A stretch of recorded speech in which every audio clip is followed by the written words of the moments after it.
Sindh wild life Sukkur division के अहाते से इलाज के लिए आए हुए लंगूर यानी बंदर कह लें या लंगूर कह लें, नॉर्दर्न प्लेस ग्रे लंगूर को काबू में कर लिया गया है, जो कि वहां से फरार हो गया था। जी हाँ, दौरान इलाज वो निकलने में कामयाब हो गया था। फिर इसकी ढूंढाई मची।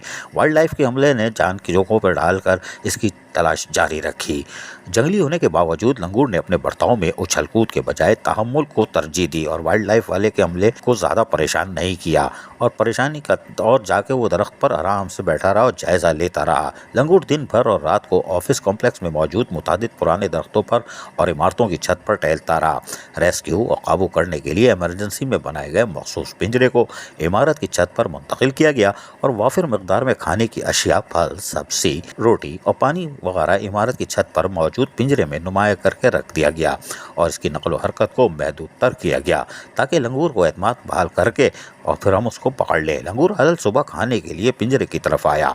पिंजरे का दरवाज़ा लंगूर के अंदर जाते ही फौरी तौर पर वाइल्ड लाइफ के अमले ने बंद कर दिया और इस तरह 24 घंटे से जायद परेशानी की कैफियत खत्म हुई। रेस्क्यू की क़यादत करने वाले डिप्टी कंजर्वेटर सक्खर अदनान हामिद के मुताबिक दौरान रेस्क्यू लाहक खतरात में सबसे अहम हाई टेंशन बरक़ी तारों की मौजूदगी रही और इसके अलावा लंगूर के करीबी इंसानी आबादी की तरफ जाने की सूरत में लोगों की तरफ से जानवरों को तंग करने की कोशिश का खतरा मौजूद रहा। ताहम वाज़ेह रहे कि नॉर्दर्न प्लेस ग्रे लंगूर बेज़रर और अपने ग्रुप में सोशल होते हैं। इनको हनुमान लंगूर भी कहा जाता है। लंगूर को run of Kutch wild life sanctuary में इनकी फितरी मस्कन में आज़ाद भी कर दिया जाएगा, जिसके लिए इसको रवाना कर दिया गया है। अजीज आरिफ, KBS बलियाती न्यूज़ कराची। ऐसी ही खूबसूरत वीडियोस फ्यूचर में हासिल करने के लिए रेड बटन पर क्लिक करके और बेल आइकॉन को प्रेस करके हम सबके सब्सक्राइबर बनना मत भूलिए।